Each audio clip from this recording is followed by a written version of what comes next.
దేవునికి స్తోత్రము. చిన్న ప్రార్థన చేసుకుందాం. పరిశుద్ధుడైన దేవానికి స్తోత్రములు తండ్రి.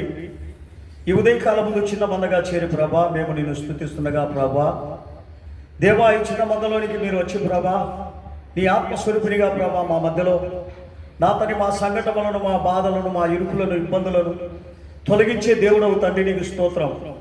మిమ్మల్ని అడుగు ప్రతి వారికి సహాయం చేసే దేవుడవు ప్రభా గనక నా తండ్రి వచ్చిన బిడ్డలందరూ కూడా ఏ యొక్క ఉద్దేశంతో వచ్చినారో ఆ ఉద్దేశమును గుర్తిరిగి ప్రభా వారికి సహాయం చేయనట్లు కృప దయచేయని అడుగుచున్నాం. ఇదిగో నా తండ్రి వాక్యము చెప్పుకొచ్చుండగా అది మా అంతటా మేము చెప్పకుండా యేసయ్యా షియోనులో నుండి నూతన యెరూషలేము నుండి దివ్యమైన వాక్యమును పంపి నీ బిడ్డలకు సరిపడేటువంటి యొక్క ఆత్మను ప్రభా నా తండ్రి ఆత్మస్వరూపినిగా వచ్చి ఒక్కొక్కరిని బోధించినట్లు కృప దయచేయమని అడుగుచున్నాం.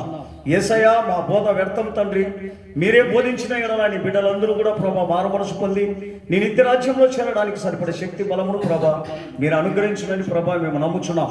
అటువంటి నిరీక్షణ వచ్చిన ప్రతి బిడ్డకు అనుగ్రహించినట్లు కృప దయచేయమని మమ్మల్ని మేము తగ్గించుకుంటూ నీ దయగలిగిన స్థానికి అప్పగిస్తున్నాం. యేసునామములో అడుగుచున్నాము తండ్రి, ఆమేన్. కూర్చుందాం. దేవుడి దినమున మనం వాక్యంలోనికి వెలుచుండగా దేవుడు మనందరితో కూడా ఏం చెప్తున్నాడంటే చెడు సావాసాలు అనేది మన జీవితంలో ఎప్పుడు ఉండకూడదు అంటాడు. చెడు యొక్క సావాసములో ఉన్నటువంటి జనులను మనం వారితో సహవాసము చేయకూడదని కూడా మనల్ని ఆయన ఈ పరిశుద్ధ దినములో హెచ్చరిస్తున్నాడు. దీని గురించి 2వ దినవృత్తాంతములు 20వ అధ్యాయం 35వ వచనములో మనం చూసినప్పుడు ఇక్కడ యెహోషాపాతును చూపిస్తా ఉన్నాడు. ఇతడు గమనించండి ప్రియమైన వారులారా, దేవుని యొక్క మాట వినడు. మనుషుల యొక్క మాటలు మనుషుల యొక్క స్థితిగతులను ఇతడు గమనించేటువంటి వాడు. చదువుదాం మనము 2వ దినవృత్తాంతములు 20వ అధ్యాయము 35వ వచనం.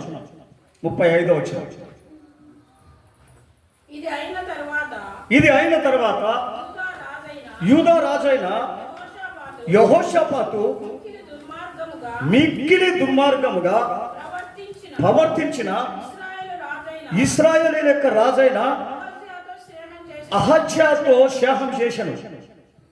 గమనించండి, ఈ అహజ్యా అనేటువంటి ఒక మనుషుడు ఇతనికి ఒక నీతిగాను నిజాయితీగాను ఆ పరిపాలన చేసుకునేటువంటి స్థితిగతులను ఇతనికి చెప్పక ఇతడు రాజా మనం అందరం కూడా ఒక వ్యాపారం చేస్తాం అని చెప్పి ఆ కింది వాక్యంలో వీళ్ళు ఒక పెద్ద ఓడను సిద్ధపరిచినట్లుగా మనం చూస్తున్నాం. ఈ ఓడను ఎందుకు సిద్ధపరిచినారు అంటే ఇక్కడ నుండి అనేకమైనటువంటి బంగారును వేరే దేశాలకు పంపాలని వీళ్ళ యొక్క వ్యాపారం. ఇటువంటి యొక్క దుష్ట స్వభావం ఎప్పుడైతే వీళ్ళలో కలిగిందో గమనించండి ప్రియమైన వాళ్ళారా, అక్కడ ఒక యాజకుడు ఉన్నాడు.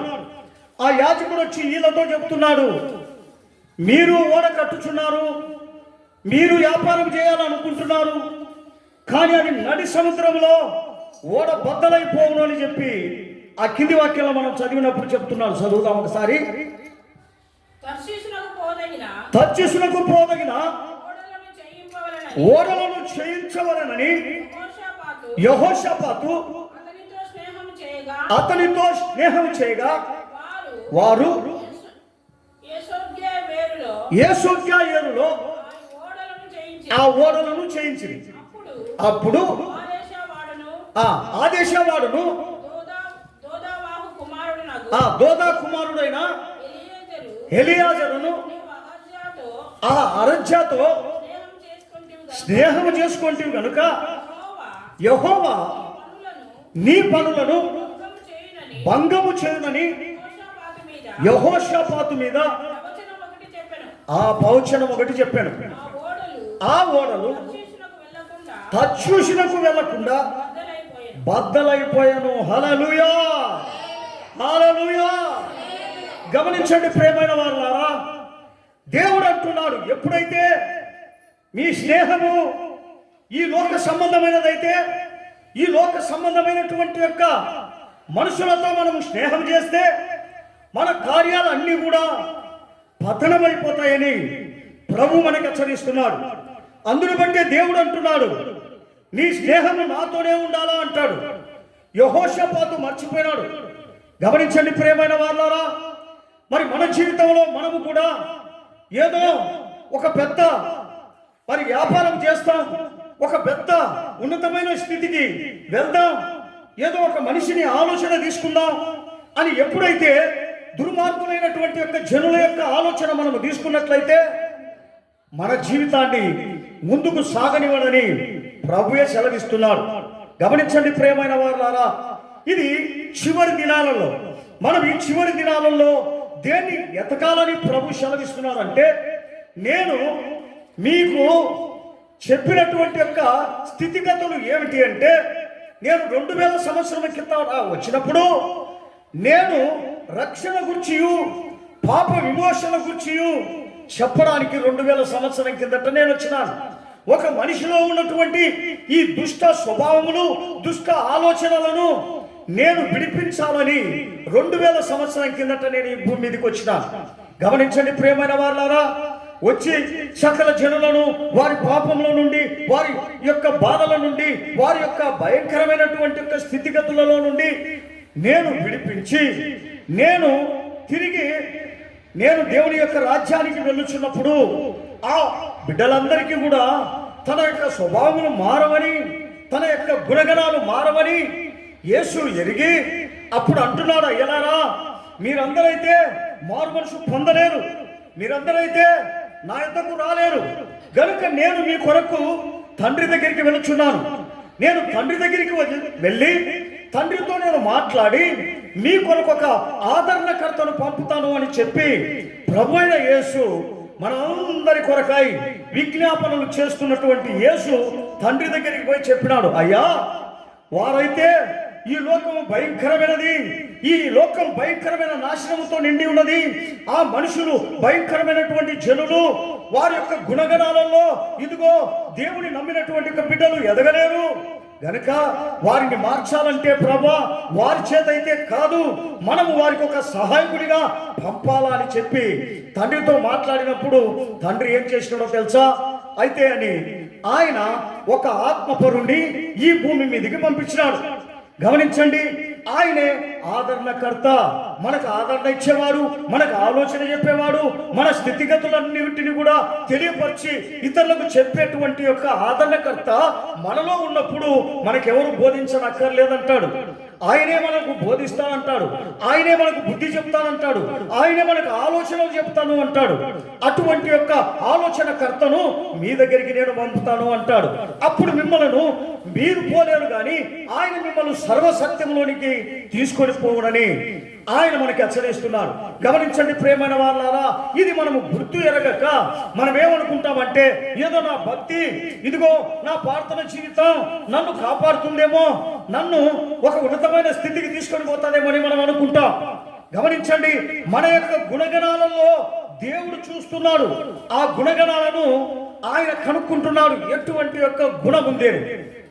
నిన్న నేను ఒక చిన్న పాప, అంత పాప, ఆ పాపకు నేను మంచి చేసేకపోతే, మంచి చేసిన తర్వాత వచ్చి వాళ్ళ నాయన ఏమంటున్నాడో తెలుసా? అయ్యా, అమ్మా, అయ్యకు వందనాలు చెప్పుమ్మా అని అంటుంటే ఆ పాప నన్ను ఇసపు చూపు చూస్తాను. కారణం చెప్పండి, కారణం ఏంటి? మనము మంచి చేసేకపోతే ఇతరులు మనల్ని ఏం చేస్తూ ఉంటారో తెలుసా?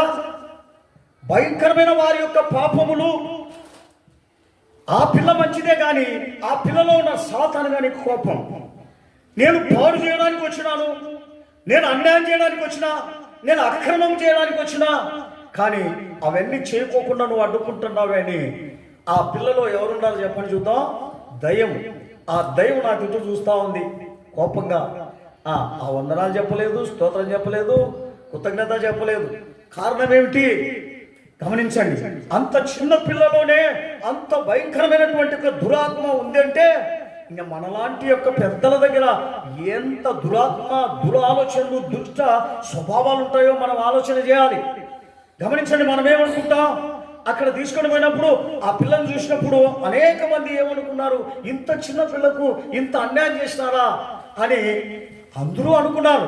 కానీ ఆ అన్యాయం ఎందుకు ఆ పిల్లకు జరిగింది అంటే ఆ పిల్లలో ఉన్నటువంటి గర్వమును బట్టే, ఆ పిల్లలో ఉన్నటువంటి అతిశయమును బట్టే. అందును బట్టే దేవుడు అంటున్నాడు, ప్రతి మనుషుడు తను తాను ఏ రీతిగా ఈ భూమి మీద జీవించాలనో అది తెలుసుకుంటా మనందరికీ మంచిది అంటాడు. అందుకనే కీర్తనలో చెప్తాడు 101వ అధ్యాయము 3వ వచనము, మనం 3వ వచనం ఉంటే 8వ వచనం వరకు ఒక్కొక్క వచనం మనం చదివితే దీంట్లో అర్థంగా ఈయన మనకి హెచ్చరిస్తున్నాడు కీర్తనకర్త. చదువుదాం. 101:3 నుండి 8 వరకు ఒక్కొక్క వచనం. నా కన్నుల ఎదుట నేను ఏ దుష్కార్యమును ఉంచుకొనను, భక్తి మార్గమును తొలగిన వారిని క్రియలు నాకు అసహ్యమును, అవి నాకు అంటనివను. మూర్ఖ చిత్తుడు నా యొద్ద నుండి తొలగిపోవలను, దౌష్యమును నేను అనుసరింపను. తమ పొరుగు వారిని చాటున దూషించు వారిని నేను సంహరించదను. అహంకార దృష్టి కలిగిన వారిని, గర్వించిన హృదయము కలిగిన వారిని నేను సహింపను.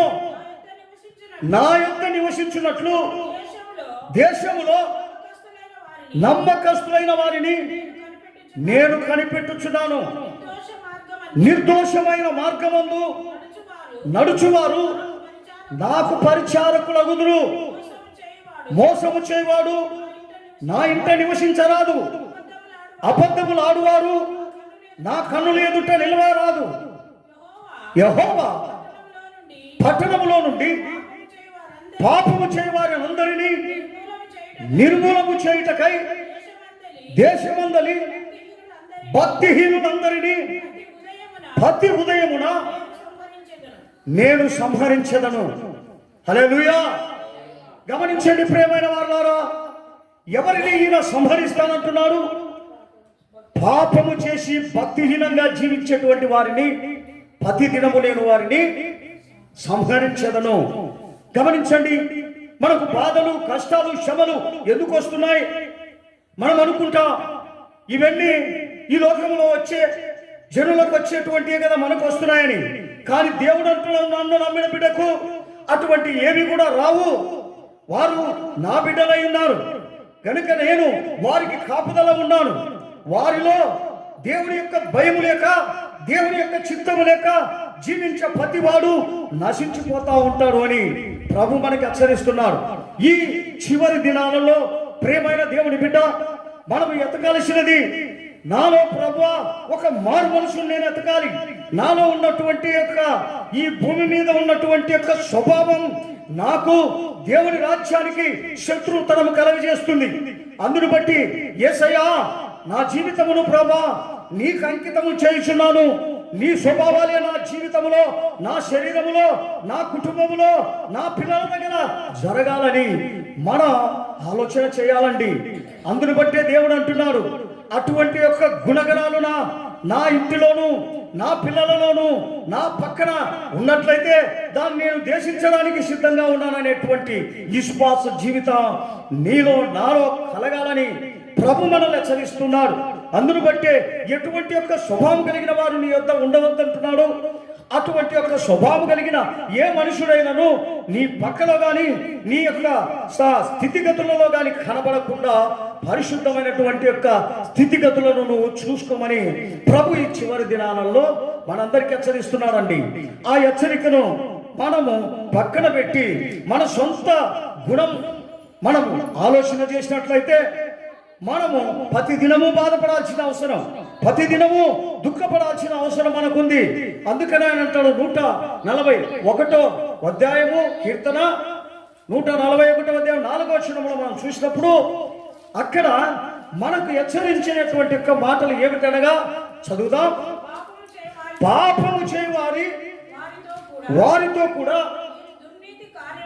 నేను దుర్నీతి కార్యములలో నేను స్థిరపడకుండునట్లు, త్వరపడకుండునట్లు నా మనసు దుష్కార్యములకు తిరగనీయకుము.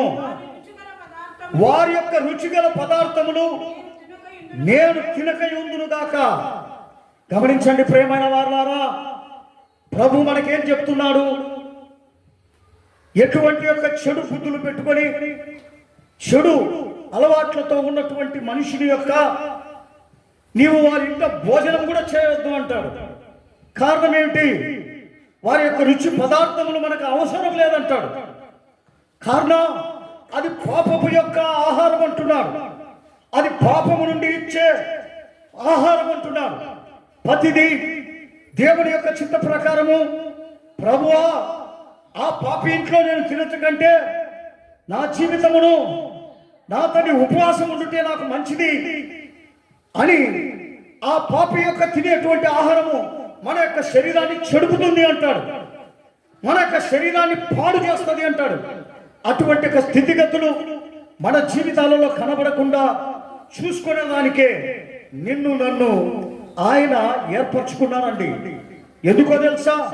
ఈ భూమి మీద అటువంటి యొక్క గుణగణాలు ఉన్నటువంటి మనుషుడు దేవుని రాజ్యంలోనికి వెళ్ళడు. ఆ గుణాలు నీలో లేకుండా ఉండాలని ప్రభు నిన్ను హెచ్చరిస్తున్నాడు. అందును బట్టి యెషయా 52:11 కూడా నీకు హెచ్చరిక ఏమి చెప్తున్నానంటే, ఇటువంటి యొక్క స్వాభావికమైనటువంటి మరి ఏది కూడా ఒక విశ్వాసము చేసినటువంటి ఒక మనుషుని దగ్గర కనబడకూడదు అంటాడు. యెషయా 52:11 పోవుడి పోవుడి అచ్చట నుండి వెల్లుడి, అపవిత్రమైన దేనిని ముట్టకుడి, దాని యొద్ద నుండి తొలగిపోవుడి. యెహోవా ఏమిటి? సేవోపకరణములను ఆ మోయువారులారా మిమ్మల్ని మీరు పవిత్రపరచుకొనుడి. హల్లెలూయా, హల్లెలూయా. ఏమంటున్నాడండి? దేవుని బిడ్డలని చెప్పుకునే మనం దేవుని యొక్క స్వభావమును ధరించుకోమంటున్నాడు. మనలో ఎటువంటి యొక్క అపవిత్రమైనటువంటి ఒక జీవితం ఎక్కడ కనబడకుండా చూసుకునే దానికే ఈ ప్రార్థనలు, ఈ యొక్క విశ్వాస జీవితం. ఈ విశ్వాస జీవితంలో ప్రభువా ఏ స్థలంలోనూ నీకు సాక్షి బిడ్డగా నేను ఉన్నాను, ఎక్కడ ఉన్నను నీకు నేను నీ బిడ్డనే అనేటువంటి సమాధాన పరులమును, శాంతి పరులమై, నెమ్మది పరులమై మనము దేవుడి యొక్క చిత్తాన్ని నెరవేర్చేటువంటి బిడ్డలుగా ఈ భూమి మీద మంచి ఏదో చెడ్డ ఏదో ప్రతిదీ ఎరిగి ఉండాలని ప్రభు సెలవిస్తున్నాడు. అన్ని మంచివి, అన్ని మనుషులమే కదా, అందరము మనము దేవుడి పిల్లలము కదా అని దేవుడు చెప్పలేదండి. ఎందుకు చెప్పలేదండి? గమనించండి ప్రియమైన వారలారా. ఇక్కడ మనం అపోస్తుల కాలము 2:38 పోతే అక్కడ చెప్తా ఉన్నాడు. ఏం చెప్తున్నాడు అంటే, మీ జీవితాలను ఏమి చేయాలా అంటున్నాడో తెలుసా? మార్పు చెందనివ్వండి. అటువంటి యొక్క దుష్టులతో నుండి మీరు ప్రత్యేకంగా జీవించాలా అంటాడు. చదువుదాం. అపోస్తుల కార్యములు 2:38. పేతురు ఏమంటున్నాడండి? మీరు మారు మనసు పొంది పాప క్షమాపణ నిమిత్తము ప్రతివాడు యేసుక్రీస్తు నామములో బాప్తిసము పొందుడి, అప్పుడు మీరు పరిశుద్ధాత్మను వరము పొందుదురు. హల్లెలూయా. కానీ అక్కడ ఉన్న వారందరూ కూడా సంఘం కొరకు బాప్తిసం తీసుకున్నారు. యెరూషలేములో ఆ చర్చి ఉందని చెప్పి అందరూ కూడా బాప్తిసం తీసుకున్నారు. ఆ బాప్తిసం తీసుకొని ఈ పేతురు దగ్గరికి వచ్చినాడు. పేతురు దగ్గరికి వచ్చిన తక్షణమే పేతురు ఏమంటున్నాడో తెలుసా? మళ్ళీ మీరు బాప్తిసం తీసుకోండి అంటున్నాడు. ఎందుకయ్యా? ఆడ బాప్తిసం తీసుకున్నాం కదా, అందులో నీకు మారుమనసు వచ్చిందా? అందులో నీకు పాప క్షమాపణ వచ్చిందా? ఎందుకు రాలా? ఎందుకు చూసుకోలేను అంటున్నాడు. ఆ వాక్యం చదువుదాం. అప్పుడు వాళ్ళు ఏమంటున్నారో తెలుసా? అయ్యా, మేము బాప్తిసం ఆల్రెడీగా అక్కడ తీసుకున్నాం, మళ్ళీ ఇక్కడ తీసుకోవాలని నువ్వు ఎందుకు చెప్తున్నావంటే, దేవుడు అంటున్నాడు మీకు మూడు అవకాశం ఇస్తున్నాడు. ఒకటి మారు మనసు, రెండోది బాప్తిసము, మూడోది పరిశుద్ధాత్మ. ఈ మూడు అనుభవాలు ఒక విశ్వాసములో ఒక విశ్వాసునికి ఉండాలని ప్రభు మనకు సెలవిస్తున్నాడు.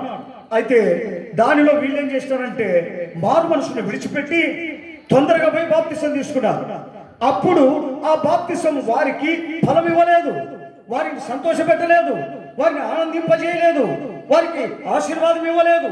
అందును బట్టి దానిని బట్టి ప్రభువా, వాళ్ళు అడుగుతున్నారు, పేతురా మేమేం చేయాలి, మేము మీ వలే పరిశుద్ధులుగా మారాలంటే, మీ వలే ఆ పరిశుద్ధాత్మను పొందాలంటే మేమేం చేయాలని వాళ్ళని అడిగినప్పుడు వాళ్ళు అంటున్నారు, అయ్యా మీరు తిరిగి మారు మనసు పొందే బాప్తిసం తీసుకోవాలా. ఆ ఒక్క వాక్యం చదవమ్మా, చదవాలి. ఈ వాగ్దానం మీకును మీ పిల్లలకును దూరస్తులందరికీ అనగా ప్రభు అయిన మన దేవుడు మన యొద్దకు పిలిచిన, అవెంత వద్దమ్మా, నేను చెప్పినది ఏమి ఎక్కడ పెట్టుకుంటావు, అంతే చదవాలి. ఇంకను అనేకమైన మాటలతో సాక్ష్యం ఇచ్చుచు మీరు మూర్ఖులకు ఈ తరము వారికి వేరై రక్షణ పొందుడని వారిని హెచ్చరించెను. కాబట్టి ఆ వాక్యము అంగీకరించిన వారు బాప్తిసము పొందిరి. హల్లెలూయా. అది కాదు నేను చెప్పేది, వాళ్ళందరూ కూడా అక్కడ ఆల్రెడీగా బాప్తిసం తీసుకున్నారు. మళ్ళీ ఈ పేతురు దగ్గర బాప్తిసం పొందాలని 2వ అధ్యాయము 7వ వచనము 8వ వచనంలోనే ఉంది. అక్కడ ఏమంటున్నారంటే వాళ్ళు ఈ శబ్దము కలగగా వాళ్ళందరూ కూడా గుంపులు గుడిగా వచ్చినారు.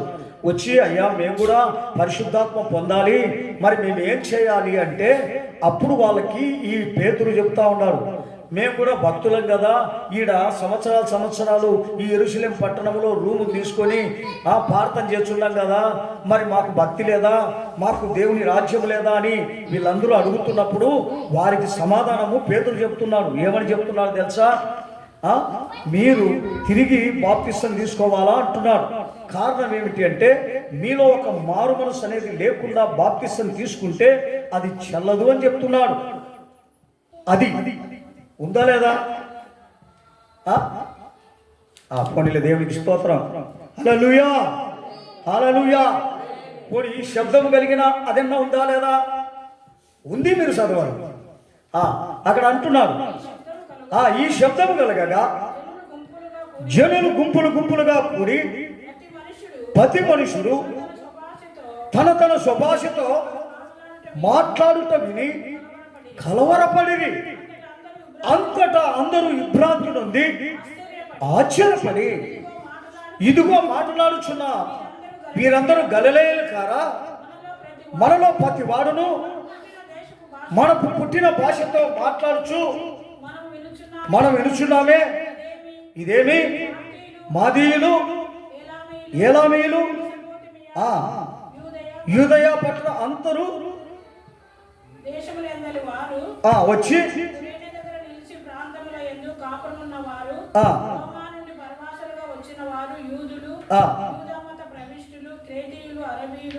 మొదలైన మనమందరమును వీరు మన భాషలతో దేవుని గొప్ప కార్యములను వివరించుట వినుచున్నామని చెప్పుకునేది. అందరూ విభ్రాంతి నుండి ఎటు తోచక ఇదేమగును అని ఓపికతో ఒకడు చెప్పుకునేది. కొందరైతే వీరు క్రొత్త మద్యముతో నిండి ఉన్నాడని ప్రకాశం చేసింది. అయితే పేతురు ఆ 11తో కూడా లేచి నిలిచి బిగ్గరగా వారితెట్టను, యూదయ మనుషులారా, యెరూషలేములో అవన్నీ వద్దు, దాంట్లోనే గర్వచ్చు. ముందర ఆ ఒక్క వాక్యం చదివితే చాలు. ఏమంటున్నాడంటే మీరు మారు మనసు పొంది ఏం చేయాలి? బాప్తిసం తీసుకోవాలా అంటాడు. ఆ వాక్యమే చాలు. అవంతా మనం అధ్యాయం చదివినప్పుడు ఒకసారి పోనీలే, దేవునికి స్తోత్రం. హల్లెలూయా, హల్లెలూయా. గమనించండి ప్రియమైన వాళ్ళారా, ఈరోజు మన జీవితంలో దేవుడు కోరుకున్నది మొట్టమొదట ఒక మారు మనసు. ఈ మారు మనసు ఎప్పుడైతే మన జీవితాలలో ఉంటుందో ఆ మారు మనసు పొందిన వారే దేవుని యొక్క బాప్తిసానికి అర్హులు. ఈ మారు మనసు అనేది లేకుండా ఉన్నప్పుడు మనము బాప్తిసానికి అర్హులం కామండి.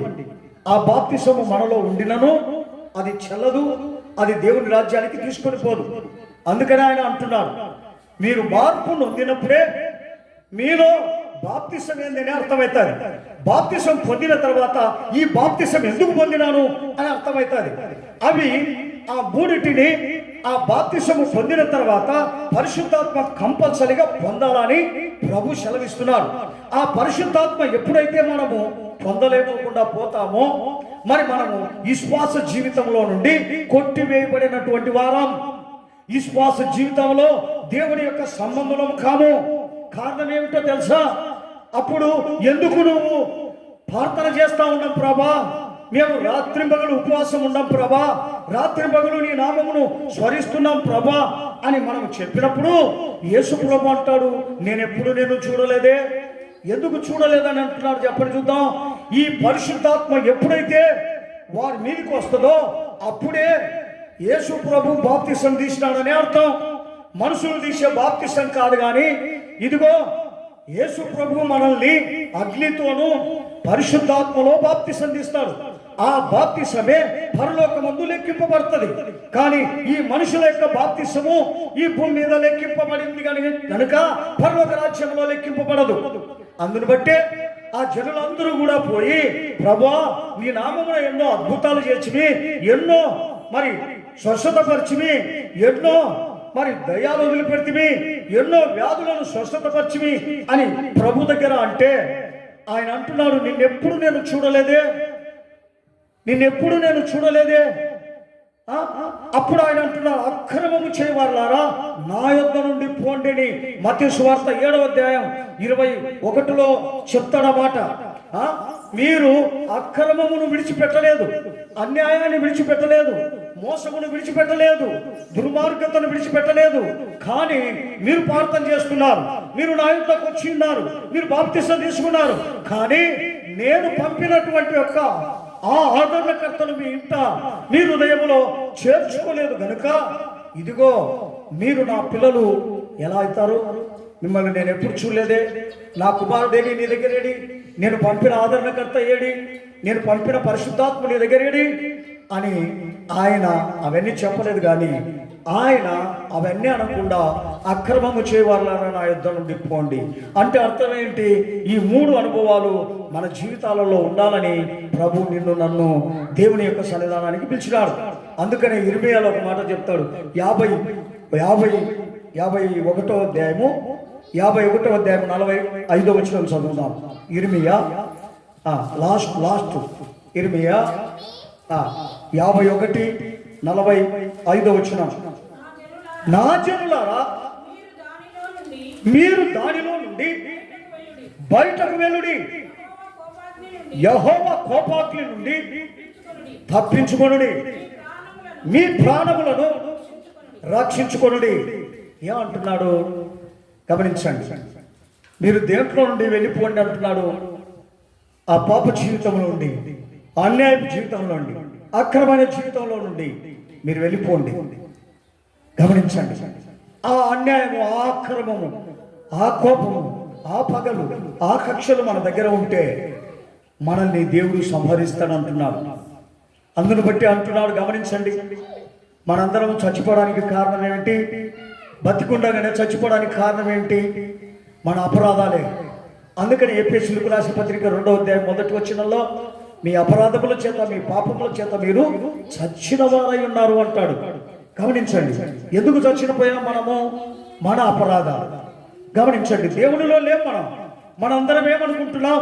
దేవుని దగ్గరకు వచ్చాయా, మేము ప్రార్థన చేస్తున్నామయ్యా, మేము ఉపవాసాలు ఉంటున్నామయ్యా, మేము అనేకమైన కానుకలు ఇస్తున్నాం, మేము అనేకమైన దశభాగాలు ఇస్తున్నాం, ఎన్నెన్నో మేలు చేస్తున్నామయ్యా అని చెబితే దేవునికి అవన్నీ లెక్కలేక లేవు.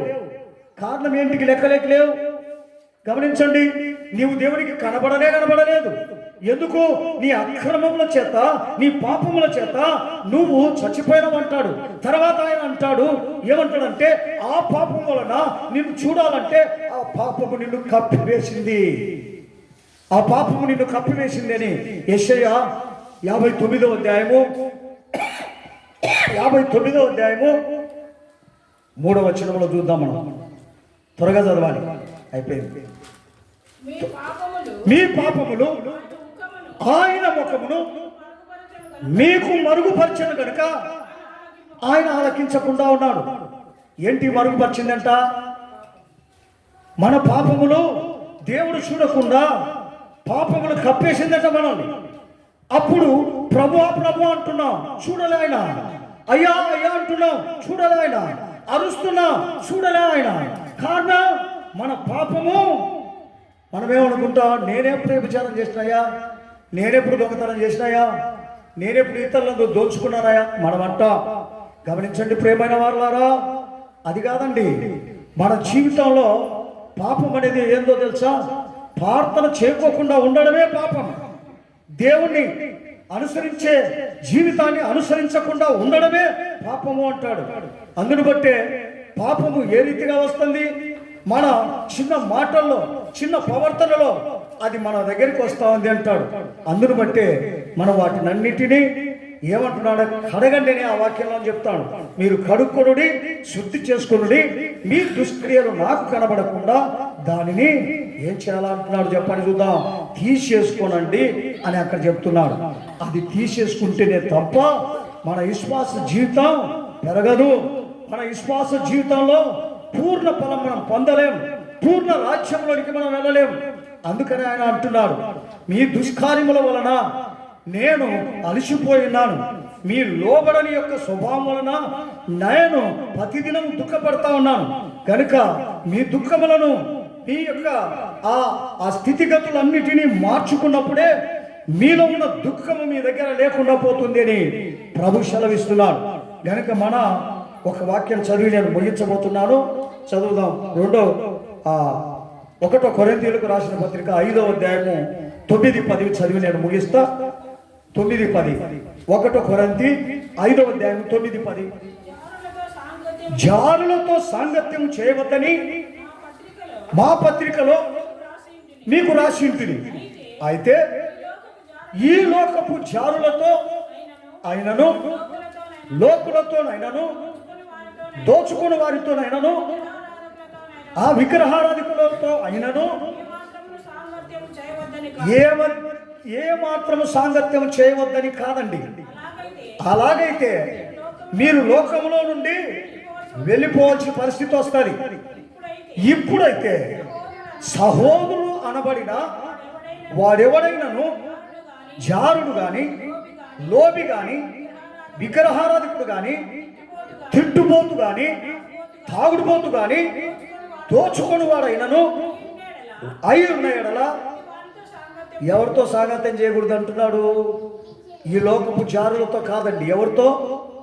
నేను ప్రార్థన పరుణ్ణి, ప్రార్థన పోతా ఉండా, నేను ఉపవాసం ఉంటున్నా, నేను వారానికి 3 సార్లు నేను ఆ ఉపవాసం ఉండి చక్కగా దశభాగిస్తా, చక్కగా కానుకలిస్తున్నా అని చెప్పి ఇటువంటి యొక్క గుణాలు ఎవరికైతే ఉంటాయో అటువంటి యొక్క ప్రార్థన పరుల వాళ్ళ దగ్గర సహవాసం ఉండొద్దు అంటాడు. గమనించండి. లోకులతో మనము సహవాసం, వాళ్ళు మనల్ని ఏం చేయరు. చేసేది ఎవరో తెలుసా? మన ప్రార్థన పరులేనండి. మన స్థితిగతులు తెలుసుకున్న వాళ్ళే మనల్ని పంపముంచుతారు, మన జీవితాలను నాశనం చేస్తారు. అట్టి వారితో, నేను దేవుడి పిల్లలని చెప్పి పాపం చేసే వారితో నువ్వు సహవాసం చేయొద్దని ఇక్కడ తేటగా మనకు చెప్తున్నాడు. అది మనము గుర్తెరిగి మనం ఈ లోకములో ఉన్న వాళ్ళతో సహవాసం చేసిన వాళ్ళు మనల్ని ఏం చేయరండి. వాళ్ళు మనల్ని ఏ దురాలోచనలతో, మనల్ని ఏ దుష్టత్వంతో చూడరు. వాళ్ళు మంచిగానే ఉంటారు. కానీ మంచిగా లేకుండా ఉండే వాళ్ళు ఎవరో తెలుసా? ఈ ప్రార్థన పరులు. మన మీద కక్షలు, మన మీద అనేకమైనటువంటి యొక్క అసూయలు, పగలు, ఇవన్నీ వీళ్ళ దగ్గరే ఉండేది. గనుక అట్టు వారితో స్నేహం చేయొద్దంటారు. మరి వాళ్ళందరూ కూడా చర్చిలో కూర్చున్నారే, వాళ్ళందరూ కూడా దేవుని మందిరంలోకి వచ్చినారే. అదే అంటున్నాడు ఆయన. వారి ద్వారా నేను అక్కడ అంటున్నాడు, యెషయా 1వ అధ్యాయము అక్కడ ఏమంటున్నాడంటే, పాపుల గుంపు కూడి ఉత్సవ సమాజము జరుపుతున్నారు, నాకు ఓర్చుకోకుండా ఉండా, అది నాకు అసహ్యం పుట్టించు. ప్రార్థనే వాళ్ళు అమాషలు, పుణ్యాలు అన్నీ తెలుసుకొని నాకు ఉత్సవ సమాజం జరుపుతున్నారు, కానీ నాకు ఇష్టం లేదు అంటున్నాడు. చదువు త్వరగా. మీ నైవేద్యములు వ్యర్థము, అవి నాకు అసహ్యము పుట్టించు దుఃఖార్పణ, దానికను తేకు. అది కాదయ్య. పాపుల గుంపు కూడి పాపుల గుంపు కూడి ఏం చేస్తున్నారు? పాపుల గుంపు కూడిన ఉత్సవ పాపుల గుంపు కూడి ఉత్సవ సమాజము నేను ఓర్చజాలను, అది నాకు బాధాకరములు. గమనించండి ప్రియమైన వారులారా, దేవుని సన్నిధానానికి వచ్చేవాళ్ళు తమ పాపములు విడిచిపెట్టి రావాలా, తమ దోషములను విడిచిపెట్టి రావాలా. ఇది పరిశుద్ధమైన స్థలం, ఇది దేవుడు నివాసం చేసే స్థలం అని వాళ్ళు అనుకుంటారా? కానీ పాపము పగలు కక్షలు పెట్టుకొని దేవుని సన్నిధానంలోనికి వచ్చి ప్రభు అని చలామణ అవుతా ఉంటే దేవుడేమంటాడు? వాళ్ళు పర్వాలేదయ్యా, నా బిడ్డలో ఉంటాడా?